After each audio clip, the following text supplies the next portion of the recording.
2, 1. Let's go. Welcome to the Fiction Addiction Podcast, a podcast where we go one-on-one with fiction creators, such as authors, filmmakers, actors, songwriters, and more. Each episode, we get the inside scoop on our guests' creative process, the ups and downs of their industries, and our guests also give out tips and tricks that help them become successful. And now, let's jump into the episode with your host, Chris C.L. Lowry. All right. Welcome back to the Fiction Addiction Podcast. My next guest is an empowerment speaker, life coach, ghostwriter, and published author.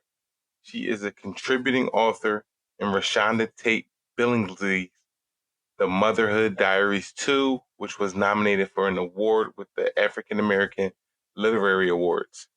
She currently writes for Major Key Publishing.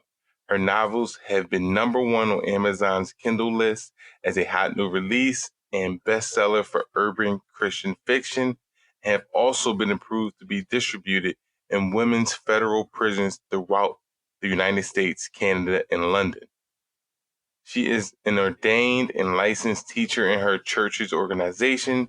She has spoken at several churches as a keynote speaker for women conferences, seminars, panels, or just simply teaching a Bible lesson, which she does weekly at her church. Ladies and gentlemen, Denise Ann Kelley, also known as D.A. Kelley. What is going on, Denise? Hello, how are you? How are you doing? I'm doing great. So let's start off by briefly discussing 2020. Oh, We have the coronavirus pandemic, the racial injustice that's still going on around the country, this goofy presidential race that's going on, and the loss of so many iconic figures, everything that's recently going on in Africa. So where are you at mentally with so much going on this year? oh, this has been a different kind of year. I'm going to say it like that. So where I'm at mentally, I'm, as you can see from my bio, I am a Christian. So everything has to be rooted in my Christian walk. I actually contracted COVID-19. So I had COVID-19. Oh, wow. So going through that and then just trying to stay positive and then just keeping the hopes that, I'm going to be the one that lives, because it's just, you just don't know. So what keeps me rooted, what keeps me grounded, honestly, is my Christian beliefs and my Christian lifestyle that I have.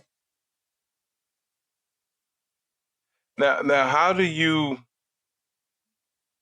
look at these times like this, especially how important, you just touched on it briefly, how important is having that faith in times like this, especially because a lot of these things are, you know what I mean? A lot of these things are based in the religion, are touched on in the religion, and now some of those things are coming to fruition. So like, how do you balance all those things and stay grounded with so much going on around? I think in knowing, we all need. And I'm not going to push my religion or my belief, but with the way the world is, a belief in something bigger than you is what's going to keep us. I know, we've heard our grandmothers say, if you come from a religious background or a church going family, if you will, you just hear these things so often, like you need a faith, you need faith, you need faith. But the world really is so different now. And it's just a lot that's going on in the world that our grandparents probably would have never thought would be going on. So having a strong faith now is just very, very vital, I believe, with the way the world is, with all that's going on with the world, with what children go through, with the things that children get involved with, just with all the access of things that can just make you, just go wild. We need something that keeps you grounded, something that keeps you rooted. And a faith is very much needed in these particular times and where we are with the world today. Now speaking on the pandemic, what was that moment like when you contracted the virus. Obviously, we've seen so many people have different reactions. Some people are asymptomatic. Some people have been in hospitals for a long period of time. And then obviously others have passed away from the virus. So what was that moment like being in there, that moment? The moment you find out that you actually have COVID-19, the moment you get tested and you get the results and you actually have it, it's a moment. It's like, oh my goodness, the whole thought of, am I going to live? And that's in knowing who God is. You just, because you see it now that so many people really are dying. I know people in my family that have died from it. I have a few people because I'm originally from New York. So, it was big up there at first. I do have aunts and uncles and my niece's grandmother, people that have actually died from it. And this was after. Wow. This was before I got it. So I'm like, oh my goodness, death is an option.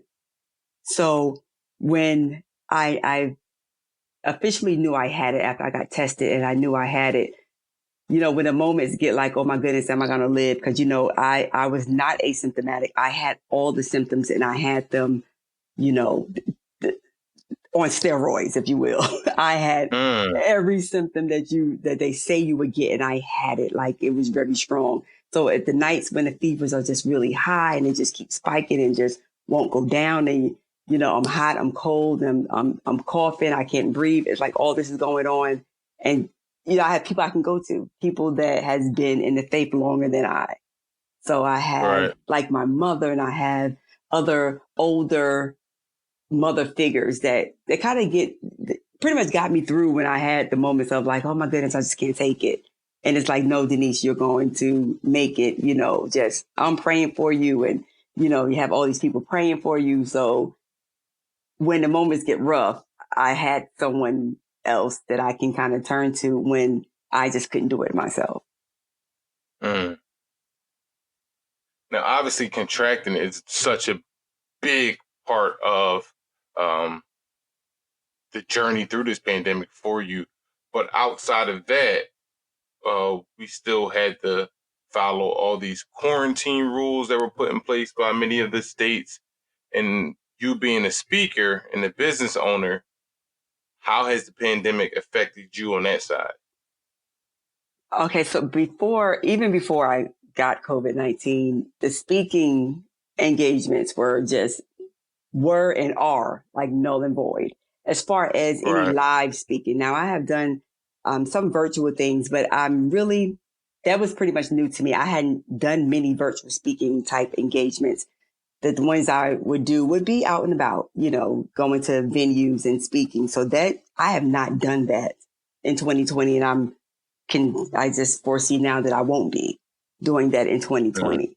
So it was kind of different with not having any kind of engagements, for this year. I do work, a regular job, a 9 to 5. So my 9 to 5 pretty much was, the going thing for me. But I had a whole schedule of, speaking and all kind of book things I wanted to do and all kind of events I wanted to host. And that was just scratched for the whole year.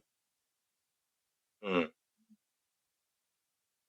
I guess the same thing with the church as well. I don't know if yours was closed, but a lot of them had to shut down and had to do the virtual thing as well. But it's a different feeling when you're in the house. You know what I mean? When you're around the other members. So how has that been during the pandemic with you in the church?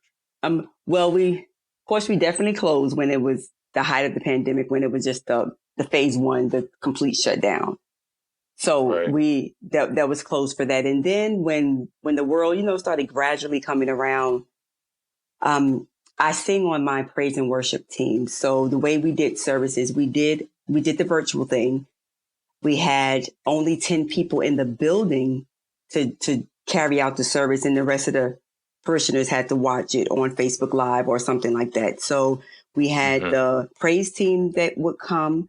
We had the musicians that would come, and whomever was going to preach that message for Sunday would come. We always made sure it was a total of 10 people in the building. It's a very good sized building. So we were spaced out, masked up, and gloved up and all of that. But I was, I don't know. I was not one of the saints that got to sit home for the whole pandemic. I still had to come. I didn't get to take that break. When I got COVID-19, that was the only break I got.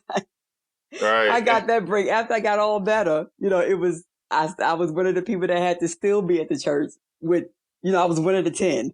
So it was not, the only difference for me was not having a house full of people, right, in a church. But as far as like taking a break and no, I don't get to go, I wasn't that person. I still had to come for, yeah. And so I didn't get that break everybody got. I had to get sick to get my break. I don't know, but right.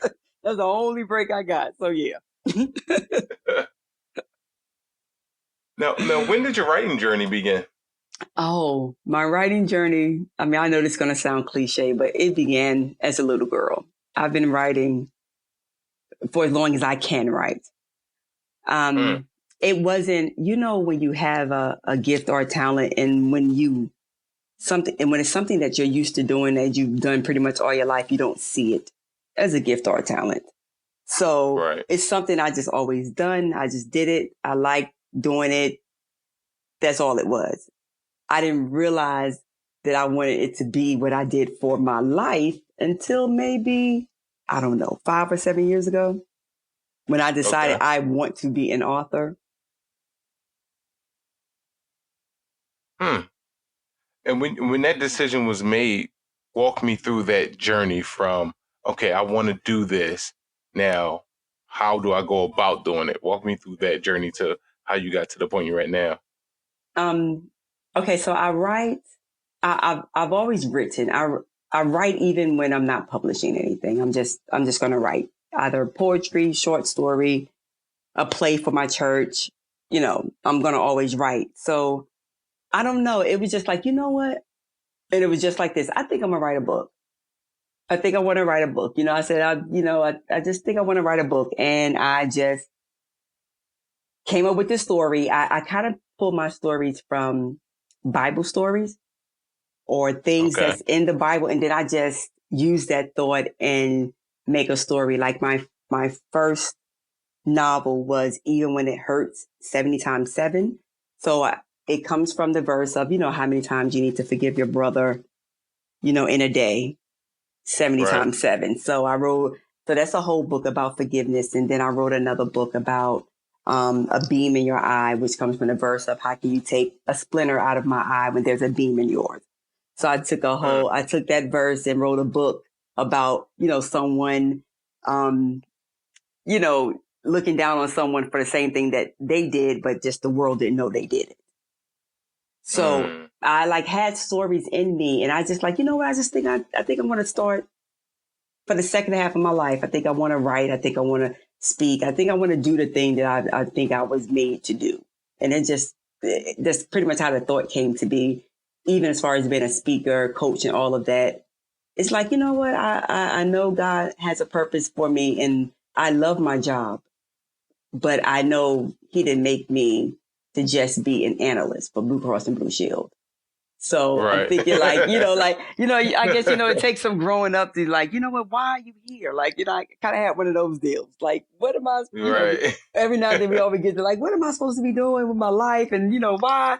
The why? So it kind of came from one of those sessions with myself. Denise, what are you supposed to be doing on this earth? And it just everything just spiraled from there. Right. So how long have you been doing motivational speaking? I've been, as far as calling myself a speaker, it's been, I would say 3 years as far as actually I'm a speaker and speaking out in other places other than church. I'm always speaking or teaching in church. So being that's something I've done pretty much my whole life, I didn't really look at it like that. But it has been within the last 3 years that I've actually spoken in other, for women empowerment things that are outside of the church, actual speaking engagements. Now, briefly, I want to talk about the importance of women empowerment and especially in today's society. We see so much disrespect, particularly against Black women. Obviously, we have the Breonna Taylor situation. We have the Mm-hmm. Say Her Name campaign. So talk to me why, because you could have been a speaker about anything. So talk to me why you specifically wanted to get into women empowerment when it comes to speaking. Well, the women empowerment comes from just, when you're younger well, you wouldn't know as a woman, but being young as a woman, I know, right? Being young as a woman, the self-esteem issues that we go through, the aesthetics that society thinks, say that we should look like, the whole, I don't want to live anymore. I'm not worthy. Sometimes we just go through that as women. And that was like my drive. And I don't know, millennials gravitate to me, male and female. So in my church, like every time they have issues that they want to, have a session with me, or they'll tell their friends. And even when I'm just out and about, it's like they just are drawn to me. And I just talk to them, and I just talk and encourage them and tell them, that life is there for you, just giving them all kind of encouraging and empowering words, even to guys. But for women, just letting them know. And I think because that so many of them gravitate to me, and because I'm not judgmental of what they do and how they feel and the things that they go through, but I'm pretty much telling them a truth of, how things can be different for them if they find themselves in situations that are a little compromised. And I've had one young lady, she had to go to the rehab for trying to commit suicide. So wow. I actually went to the rehab and, sat with her and talked with her. And I just find myself in those situations like that. And it's like, that is a message that women need to know, that with all the labels and all the weight that the world puts on women, and some of the weight that we take on ourselves to want to fix everything and always have the answer to everything, that gets a little heavy and a little overwhelming. So to let women know that it's okay to take time out for yourself to make sure you're okay, then that's what you need to do. So I kind of want to be that voice of it's okay, even if you find yourself in a bad situation, it's okay because you can get out of it. I guess that falls in the line with also being a life coach as well, which you are. So yes. What got you into that as well? The thing is, like, what has really driven me at this point in my life is because I've been doing this stuff like all along. So it's like, okay, Denise, just go ahead and make an official thing of it. I've been coaching for, a long time as far as what coaches do, and a coach by definition and a mentor by definition. I've been doing that for a long time in my church, for years in my church. But I never was licensed or certified. It's just something that I do. If they want to talk to somebody, they're going to choose me. So I'm thinking, like, Denise, you've been doing this all along. You might as well go ahead and make it an official thing, get the proper credentials, and just go ahead and let that be what you do with the second half of your life.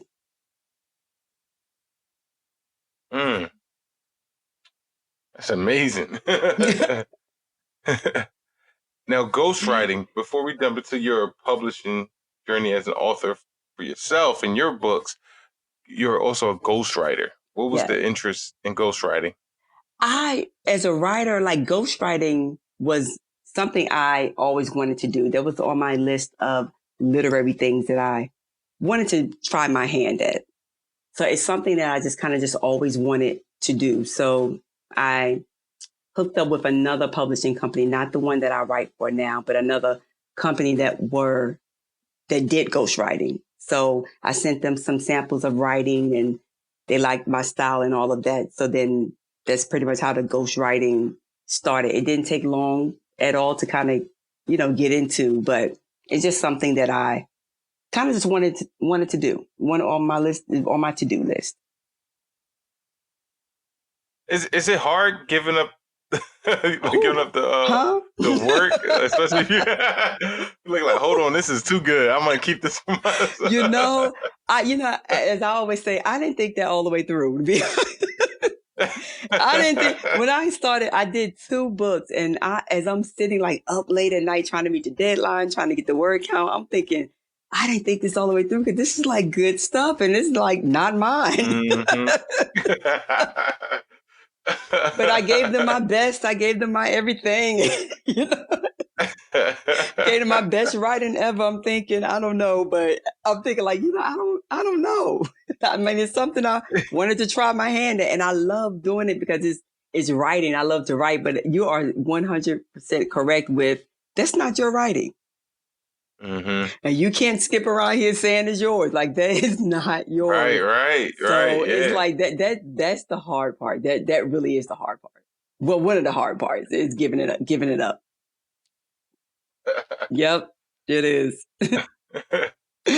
Now the books you did release, were they all under Major Key Publishing? No, Major Key is who I'm with now. Prior to that, I was with AIP, which is Anointed Inspiration Publications. Okay. And my first publishing company I was with was called One Karma. And the companies that my first publishing company I was with, her goal is for you to be with her for a year and her teach you the business and as well as publish a book, teach you the business and kind of make you comfortable as a writer, teach you things about the literary business that you may not know because you're a novice, and pretty much to teach you the business as well as publish your book. Okay. And then after a year, she kind of lets you, you got your wings so you can go ahead and fly off someplace else. Right. So yeah, so now I am currently with Major Key Publishing, but that's where I write my fiction. I also write nonfiction, and I just self-publish that on my own, and that's like a ministry thing, honestly. So I do write nonfiction, but it's more of that's where the women empowerment comes from. Okay.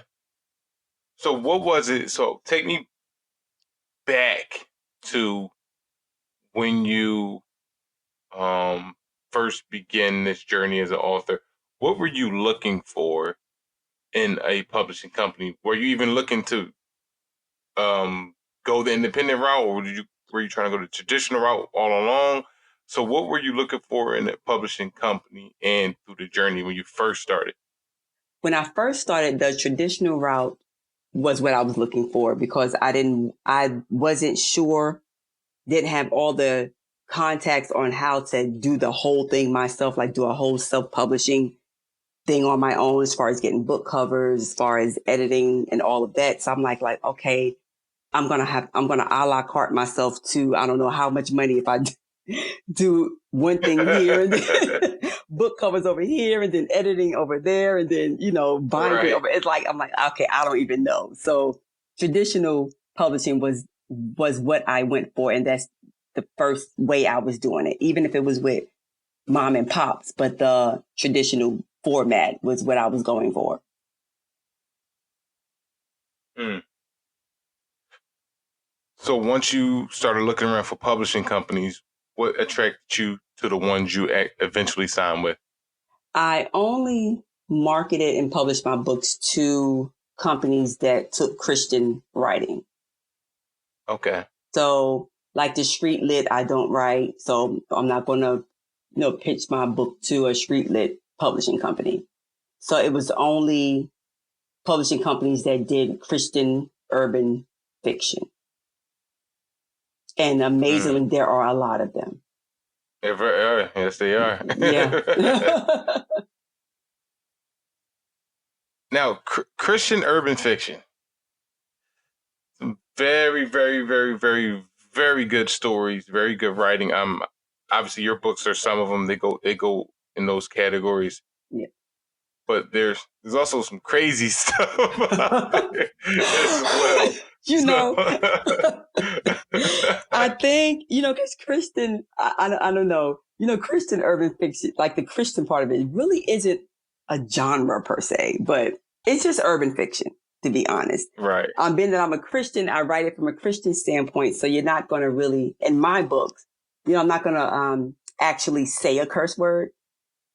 Mm-hmm. I will allude to a curse word. I won't actually describe in detail a sex thing, but I will allude to one, So it's not contrary to popular belief. Some people think when they hear Christian fiction, it's going to be this, judgmental book or this perfect book where Christians are not doing anything. And we know that's not true in real life. So some people don't want to bother because we're going to portray Christians as not doing things that Christians aren't supposed to do, I guess, however you want to put it.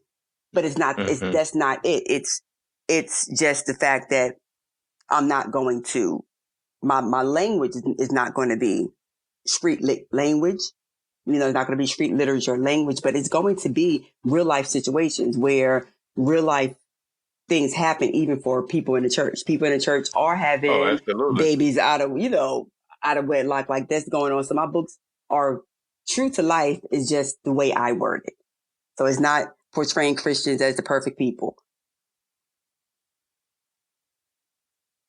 Now, were you fearful writing urban fiction, Christian urban fiction, seeing as though how involved you were in the church? Was there any reluctancy, and especially trying to put out a good story that members of the church will probably read? So were you?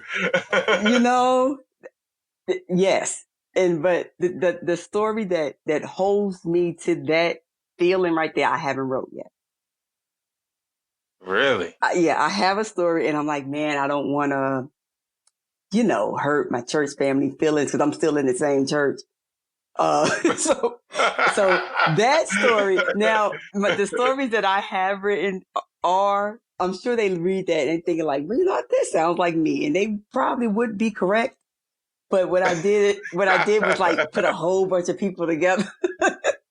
I put a whole lot of people together and made like a character. So it's like they may see a little bit of themselves, but then what would straight them off like that ain't me because they'll see something that's not them in that same character. Right. So it kind of, then maybe that's not me because that's not, so, but the story that by which what you're referring to, I haven't wrote it yet.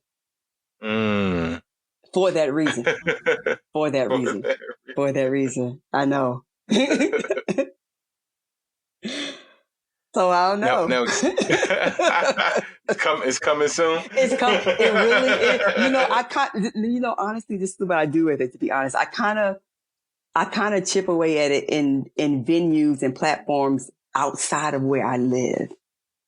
So I have so many. I am an author in so many anthologies of other people. I have my own anthology as well, but I have written in several anthologies.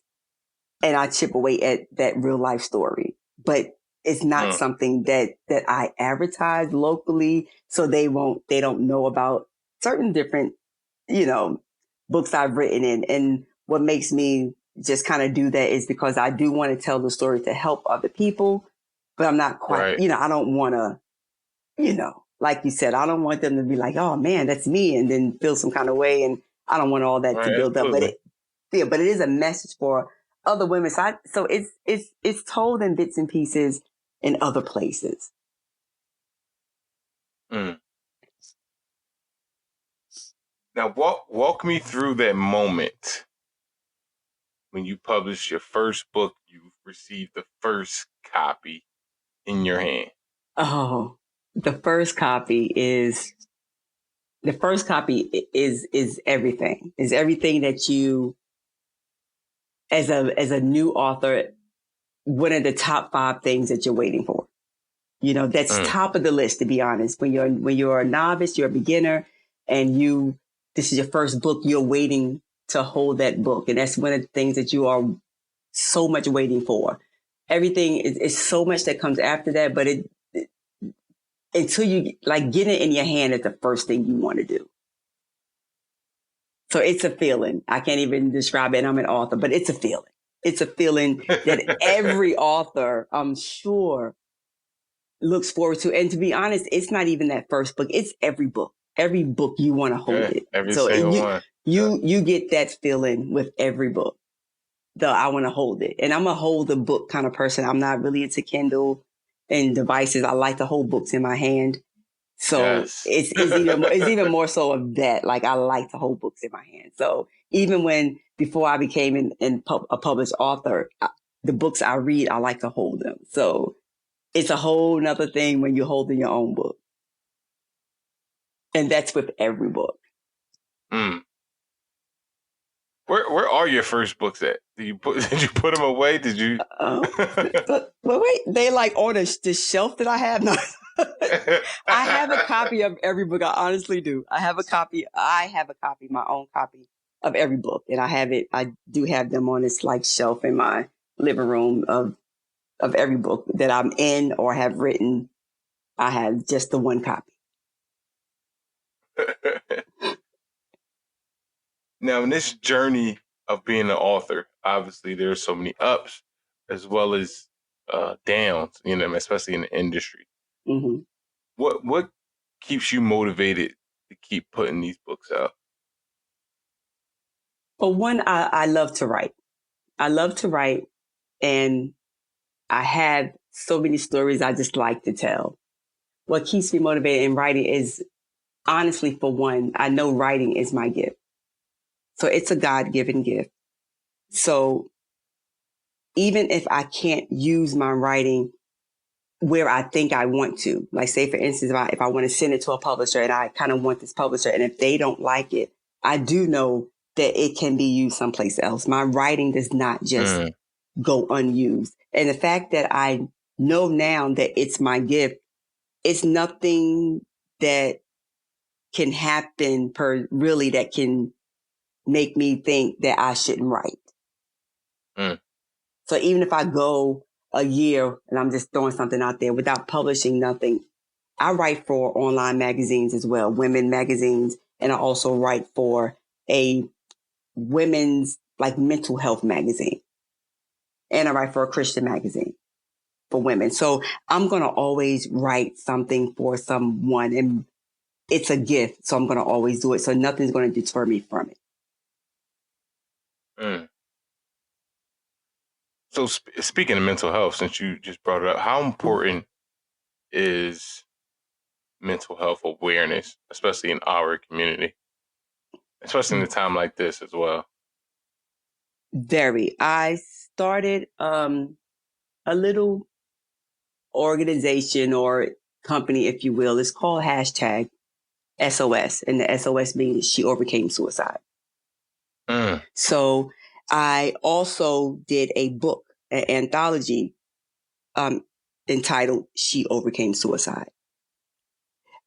Being that I'm in a church and have always been, my, I guess, intended audience is women in the church. Women in the church that are serving in ministry, like they're preaching, they're ushering, they're, doing all the things you do in service, but yet they still suffer with suicidal thoughts and suicidal behavior. All right. So the book that I did, it's stories from those type of women, evangelists, first ladies, preachers, apostles, those kind of women, and they write their story of overcoming suicide in the book. And it's not just a story of overcoming suicide. They take us back to a suicidal day. So the day that they tried to commit suicide, they write that story, and then tell us how, they're no longer in that place. Mm. And the name of that book is hashtag SOS, like the company as well? Yeah, the name of the company is hashtag SOS, She Overcame Suicide. The name of the book is She Overcame Suicide. Okay. And when I write nonfiction, and that's a nonfiction book, when I write nonfiction, I just use my given name, which is Denise A. Kelley. When I write fiction, I just use my initials, D.A. Kelley. Okay. Now that book, when you read some of those stories, especially when you talk about so many powerful women, pastors, people in the church, evangelists, were some of those stories, obviously they're going to be shocking, but just just knowing that some of these strong people went through this? How does that feel when you read those stories in that book? That is what drove the book.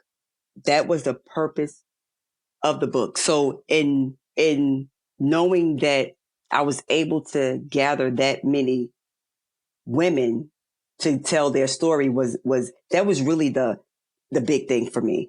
The stories are powerful in and of itself. So when you read the stories, it's like, oh, you read, but for me to get them was like the first big, major, great thing for me. Cause we don't like to tell that story as Black people, and then as Black women, and then we're Christian, and then we're in the church, and then we're, it's just so many different layers as to why we are not going to tell that story for the type of women that I was kind of targeting, that I really didn't want. And I'm going to do another one with just maybe, a book of millennials, but I wanted like older women that don't look like that's what they've been through, just to give the message to the church of that it's possible to have these feelings, but then yet you can get over it.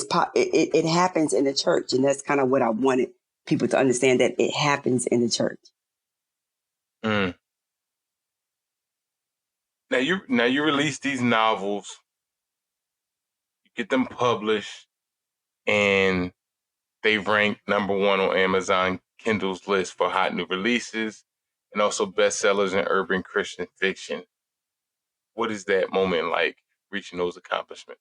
Oh, now that's a moment for me, because that was also on my list of what I want to do as a writer. And that was on my list before I even really, really started writing. You know how when if I ever write a book, I'm going to be like a bestseller. Every book writer going to say that, you're going to just say that. So that was something I just said, because if I'm writing, it's going to have to be on a bestseller list, just in conversation. And I said that so long ago, and then for it to happen on Amazon, that was like, oh man, this is what I wanted. So it's kind of like seeing, it's like an amazing feeling to see your dream and things that you want to come to life, seeing it come to life. It's like that is an amazing feeling by itself. Now, how did you find out? Were you tracking it, or did someone call you with the good news? The publisher was tracking it the day it was released, because I had to work, so I had to work job the job right when it pays the bills. So I had to go all excited. It was released, I think, on a Tuesday. So Anthem is like, wait a minute, you got to clock in. So I was working my job, and all day, the publisher, she just kept tracking it. Like any book that's released, she would track it and kind of just, shoot us a message like where we are. So I kept tracking it, and then it was like number 2. Like it released that morning, and then by noon it was like number 1. So they had 2 different. Amazon does 2 different. They do a hot bestseller, and then they do like on a hot pick. And I had reached bestseller before I reached hot pick, and then I made number 1 on a hot pick, and then I stayed on a hot pick maybe for the week in the top. They had Amazon does like a top 100. So I stayed hot in the top 100 for like a couple of months. So and even when I moved from number 1, because we are putting out books like rapidly. So someone else came in and took their spot, is okay. But I stayed in their 100 pick for a long time. Nice. So it has, all my books have like 5 stars on Amazon. That's good. Now you got approved to be distributed in women's federal prisons throughout the United States, Canada, and London. What was that? Was that something that you planned to do, or is that an opportunity that just came about? I planned to do it. One day I was just thinking of how to give back without having somebody to pay for the book. Like I wanted to just give back, so I don't know. I was just reading something. I don't know. I'm trying to think back. The thought just came, I could send my books to prison for people, just that I don't know how long they're going to be in prison, just to give them something to, something encouraging. Cause my books, my fiction books, they're fiction. They're a good old made up story, good old story with some drama in it. But in every book I have a message. So I'm thinking this just could be something good for them, something good for me to do, a way for me to give back, just something I just simply just wanted to do for no reason, for no, it was not for nothing, not for, any kind of event or any kind of anything. It's just something that I just simply wanted to do. So I had to go through the steps of, you can't just send books. So I contacted the proper people, the jails, some organizations, and sent some emails out, and you have to get approved. Like your book has to be approved. They have to see it, you have to see if they will allow your book in the jails. It's crazy, man. I know. And even in that process, I was looking at, every jail in every state, like they allow different things. And, some places allow like books about witches. I'm thinking like, man, like really, like I'm thinking that would be a topic you wouldn't allow in jail, but some jails do.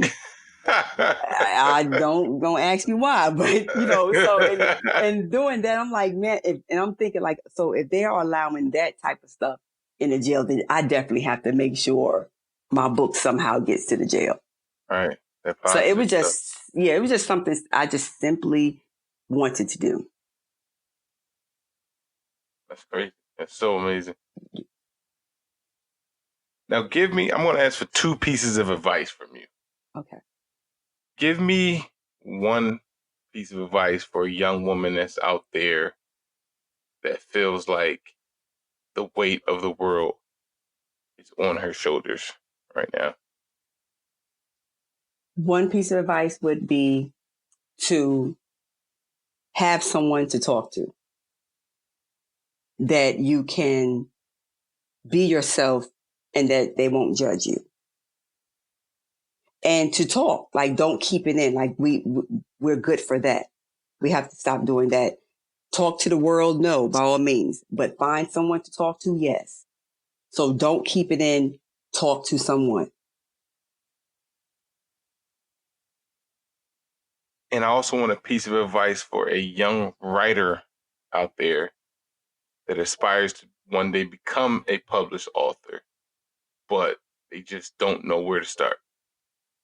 Well, my first piece of advice to a writer is to write. You'll be amazed at how sometimes we don't write. We're authors and we just don't even take that time in the day. I'm preaching to the choir. You don't take that time to actually write. So first thing is like, write. You're a writer, writers write. So write. The second thing is, if you're trying to be published through a traditional type format, then make sure you just sending your work to publishers that publish your work. You don't want to get, happy and sending your work everywhere to places that don't publish your type of work, because then that's just going to set yourself up for some rejection and for some no's. And all rejection and no's going to come anyway. Yes, they will. But you set yourself up if you send your things to places whereby they don't even take your type of writing. So when you're sending things out to publishing companies, make sure you read their criteria and their requirements, and you have to follow them to the letter. If you do one thing off from what they said, then your work will get thrown in a pile that they're not going to read. That's crazy, and it's important. Yeah, and they have to do that because everybody's an author nowadays. So they're getting manuscripts like crazy. So we have to find a way to read out all these manuscripts. So the minute you do one thing wrong, they don't read it. If they tell you to send us the first 3 chapters, then send the first 3 chapters. Don't send 4. Don't send because they waiting for somebody. They're waiting for somebody. Yeah, because they like, we ain't trying to read all these books anyway. They waiting for somebody to do one wrong thing. And to don't send, sometimes we get happy and we want to send the whole book. If they don't ask for your entire manuscript, do not send it. Only send them what they ask for.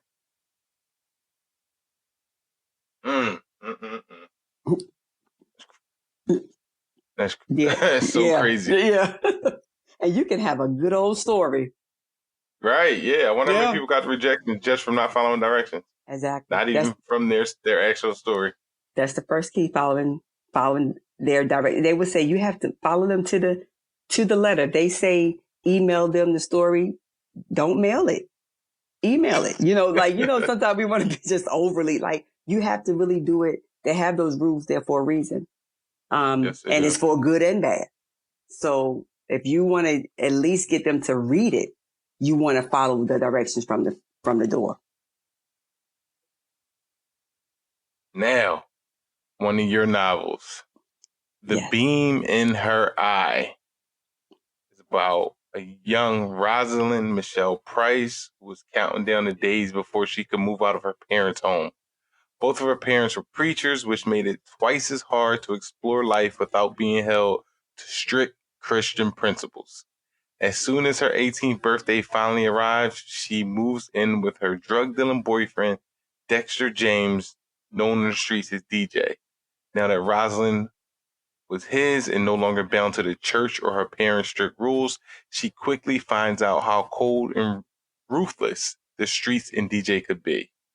Rosalind quickly found out she wasn't as in love with him as she thought, and his actions prove he's not in love either. She also feared him, and that's what forced her to make one of the hardest decisions in her life after finding out that she was pregnant, which meant she would be connected to him for life. 25 years later, she's married, highly respected in her community, and the pastor of a thriving church. No one knows, not even her husband Walter, about the life she left behind all those years ago. Pastor Rosalind is sure by now her past has dissolved until one day her past comes back to haunt her and it wants revenge. Now, we're going to dive into this story. All right. Because you were touching on so many relatable experiences in this book. Oh, my gosh. So, The Beam in Her Eye, let's start there. What was the inspiration behind the title? Matthew 7, 35, I believe. And that's just the verse. And it's like a cluster of verses that talks about the beam in your eyes. That's the verse that says you can't take a splinter, depends on what version Bible you read, out of my eye if you have a beam in yours. So you can't look at me and tell me I'm wrong until you fix what's wrong with you. And my problem could be a splinter problem, whereby yours is a big beam, but you're judging the splinter in my eye. Now the cover, very, very, very, very nice cover. What was the inspiration behind the design? Well, my publishing company, they do that part. All we do as the authors is tell them kind of our vision and kind of how we kind of want it to look and what we may envision as a cover. And I just gave her just different things. And the person who does the covers just kind of keep chipping away at it until it's what we want. So I'm not a graphic artist by nothing. I can't even do stick figures. So what I can see what I want. I can kind of write it out really nice and pretty. I give you a good old story about what I want, and then I'll leave it to the graphic people to find it. So the cover in and of itself wasn't my idea, but it's like, okay, this is what I want. Can you do this and make it look like this? And the graphic person put it all together. That's what we came up with. Now, how many covers did you have to go through to get to the one you want? It was a couple, because she would shoot me covers and I'm like, I don't know. It's like, well, can you take, her face on this one keep the face and then give me some other. So it's like a combination of different things, of different covers that I saw. So, you can like the wording or I like the font on this one. So keep the font and then make it, it's one of those kind of deals. So I don't know how many, I don't know how many, I don't know. It was a lot, but it wasn't the first one. It wasn't. Now, obviously, I read the synopsis for the book. So break down what this story is about for all the listeners out there from your perspective. Okay, so basically, Rosalind, the mother Rosalind, when she was younger, she had parents that were in the church. As every young teenager, when you're made to go to church, the thing is, when I get grown, I'm not going. So she couldn't wait to not go and move out. So she pretty much moves out, moves in with the boyfriend. She gets pregnant, and she leaves her daughter with her parents. And she leaves the town. She runs in the middle of the night and gets away from DJ. He can't find her. The daughter was left with the parents. So she thought. Later on, she finds out that he came and took the daughter. Him and a good friend of hers raised the daughter. But this is like 25 years ago. So she stayed out of contact with her parents because she didn't want him to find her. So she didn't talk to her parents. She grew up, got grown and decided to, give her life to the Lord. So she, became a Christian for real. And then she got her own church, big church, married, started a whole other life with the husband. The husband, now the reason it's called Beam in her eye is because she had a daughter that no one knew about. Kept it a secret, never told her husband. Her husband, they kind of split up. They had problems early in the marriage when the marriage was fresh. When the love kind of faded, they split up. They separated. He lived his life. She lived hers for 2 years. He had a baby in that span, but didn't tell her. She finds out about the daughter years later. So she gives him a hard time for not telling her that he had a daughter. So now the lady he had the daughter with was an alcoholic and, not a good mother. So eventually the daughter comes and live with them. And that's how she finds out, by the daughter at the front door. She didn't know who this little girl was, but that she finds out that he had a daughter. So she gives him the hardest time, treats him very bad for not telling her that he had a daughter. And all along, she has one too. Now, what was the inspiration? I know the scripture was the main inspiration. What was the other inspiration behind the book? Because you could have taken so many scenarios, but you took some very relatable scenarios and created this amazing book. So what was the inspiration behind the book beyond the scripture? For that book, my inspiration was the verses. And then I sat and just kind of outlined and thought of what can be a good relatable story, just like you said, a good relatable story that can fit these verses.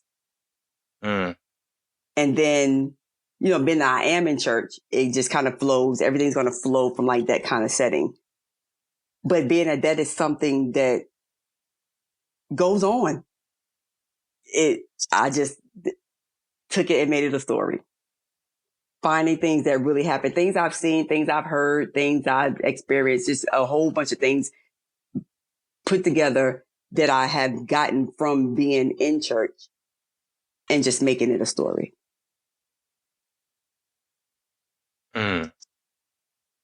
Now, out of all your characters, which one do you relate to the most in this story? I would be the preacher, the mother who ran away, left the daughter and just ran away. Now, that's not really a true story now. People will be thinking, I don't have a daughter. You gotta let people know.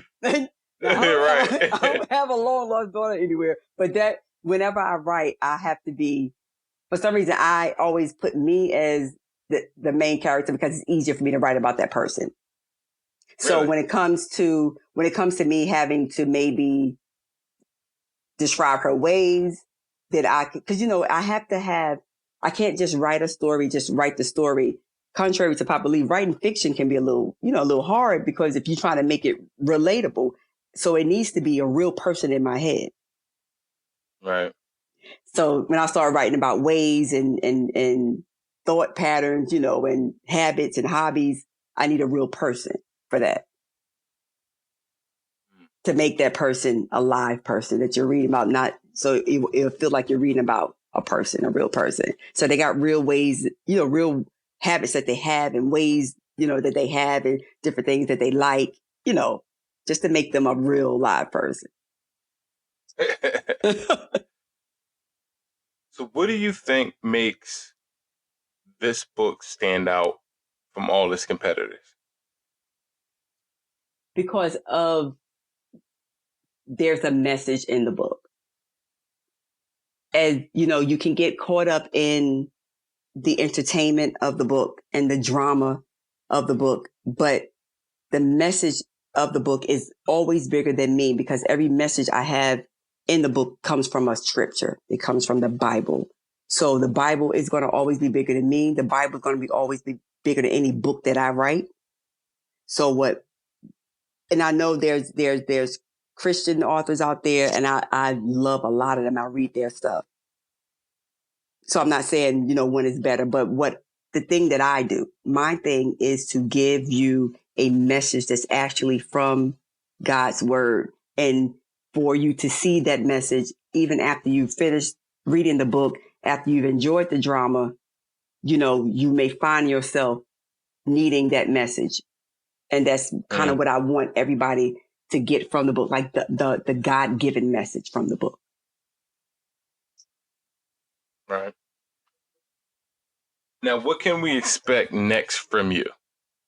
Next, I have a few things going on. I'm going to do a second She Overcame Suicide book, but I'm thinking of I'm going to do it with males. So of course it won't be a she this time. It'll be he's. But I'm going to do a book of men that are preachers or somehow in ministry, their suicide story, and I already have the guys together. So it's kind of just all in getting it done. So as far as for Denise Kelley, I'm going to be doing that as far as stories of males that have overcome suicide. I'm also going to do a journal for the She Overcame Suicide book. As far as D.A. Kelley, the fiction writer, I'm writing a book of 2 long short stories. And I'm proofing that now and trying to get that to the publisher before the end of next month. And that should be out prayerfully by December. Oh, nice. Now tell everybody where they can find all of your books, because they all are amazing. Find all of your books, get in contact with you, how to reach you for speaking engagements and ghostwriting, just everything, including social media, everything. All the books can be found on Amazon, Goodreads, and also Barnes and Noble online. And other places, I've noticed that there are other places that I didn't even know they were. So if you pretty much Google my name, if you want to find my fiction stuff, you have to Google D.A. Kelley. If you want to find my nonfiction, just Google Denise A. Kelley. And it'll pull up wherever my stuff is, wherever the books are, but definitely Amazon, Goodreads, and Barnes and Noble online. To get in contact with me, my website is dakelley.com. And you can also get my books from there. I have the Amazon link on my site as well. As far as social media, I'm out there as Denise A. Kelley. On Facebook, I have a personal page under Denise A. Kelley. I have an author page under author Denise Ann Kelley. So I just keep it simple. It's my name. And that's how you can get me on Facebook. On Instagram, I am MSD Kelley. So Miss D Kelley. On Twitter, I am MZDA Kelley. And that's Kelly with With two E's. 2 E. I know. As I always say, it's Kelly with an E. Kelley. Yeah. Because I mean, because you've been pulled up a cousin of mine who got the same name. It throws me every time I see her name. So you'll see. Really? Yeah. So you'll see author. That's going to be me. Or when you go to my page, you'll know it's me because you'll see a lot of like book stuff in the books that I'm speaking of. So yes, it's Kelley. All right. This was the Fiction Addiction Podcast, and this was Denise A. Kelley. Denise, thank you so much. Thank you. Same here. Thank you for joining us on the Fiction Addiction Podcast. Make sure you visit fictionaddictionpodcast.com for links on everything we talked about today, as well as awesome resources, additional tips, and fiction addiction merchandise.